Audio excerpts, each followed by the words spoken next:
Na madrugada do dia 12 de janeiro de 1995, na cidade de Feira de Santana, no estado da Bahia, um objeto luminoso é visto caindo em uma fazenda da região.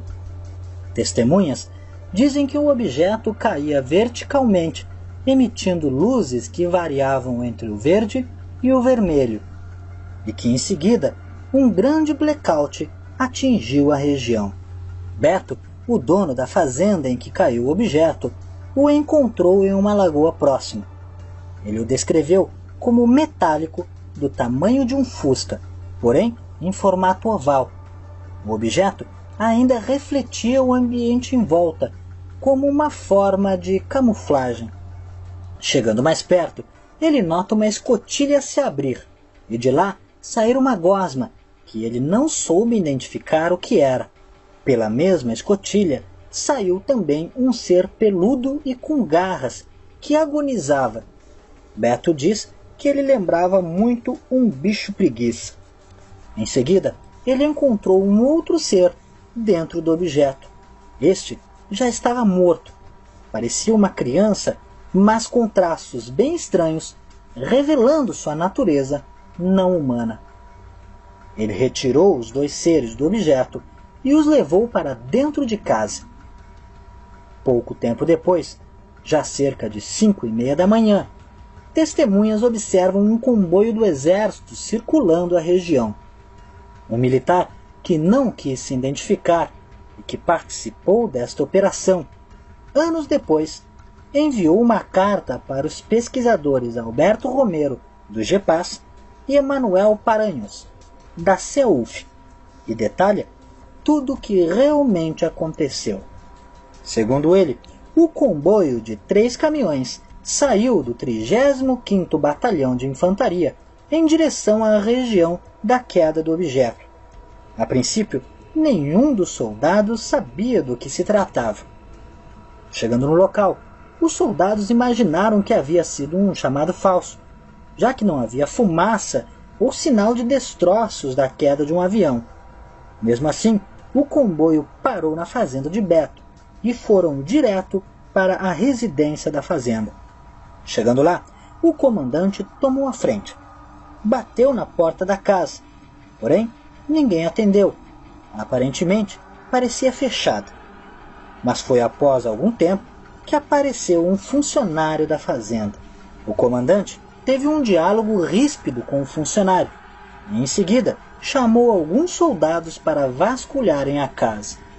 De lá, retiraram um corpo de uma criatura que lembrava um bicho preguiça e outro que parecia uma criança. Após os corpos serem colocados em um caminhão, o militar que relata esta parte do caso informa que foi até lá verificar o que era e ficou chocado ao ver que não se tratava de um bicho preguiça, pois apesar da semelhança, notava-se traços totalmente estranhos. Segundo o soldado, a outra criatura lembrava o cadáver de uma criança que havia morrido de fome. Os olhos eram muito maiores que a de um humano. O corpo era franzino e media cerca de 1 metro de altura.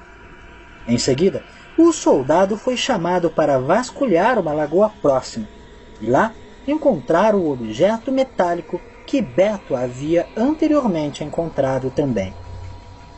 Retiraram o objeto da água de forma bem fácil, já que, segundo o soldado, não pesava quase nada. Colocaram em outro caminhão e aguardaram novas instruções. Após alguns minutos, um helicóptero e um outro caminhão apareceram.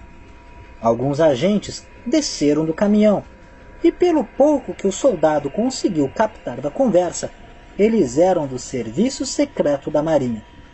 Estes conversaram rapidamente com o comandante, e em seguida colocaram os corpos no helicóptero. Quanto ao objeto, foi colocado no outro caminhão que havia chegado junto com os agentes. Este era um tipo de caminhão-baú, que não tinha nenhum tipo de identificação. O funcionário ainda foi pressionado e ameaçado pelo comandante, para somente depois o comboio abandonar o local de volta à base. O próprio Beto, quando era procurado pelos pesquisadores, desmentia a história, tentava confundi-los, evitava-os ao máximo. Mesmo assim, após muita insistência, Beto confirmou toda a história e disse que não deseja mais falar sobre o assunto para não se prejudicar, principalmente pelo fato de ele ser um militar reformado. Os pesquisadores também descobriram o provável envolvimento dos Estados Unidos no caso, já que um satélite americano é quem teria avisado os militares brasileiros da queda do OVNI naquela região. Diversas pessoas envolvidas no caso, desde testemunhas a militares, foram ameaçados, o que dificultou ainda mais a busca da verdade pelos pesquisadores. Esse caso é extremamente importante e relevante para a ufologia brasileira, já que conta com o testemunho de diversas fontes confiáveis, além de um estudo bem detalhado dos pesquisadores envolvidos. O que dificulta a solução interina deste caso é o fato de que as pessoas exigem sempre anonimato para dar seus relatos, e a interferência de agentes governamentais que também ameaçam muitas das testemunhas. Neste caso, existe também um outro fato interessante, que é o aspecto de um dos seres encontrados. O ser era peludo e com garras. Seria este um ser diferente trabalhando em conjunto com extraterrestres humanoides que são comumente relatados? Ou seria este ser realmente um bicho preguiça que estava sendo levado para estudos pelo extraterrestre?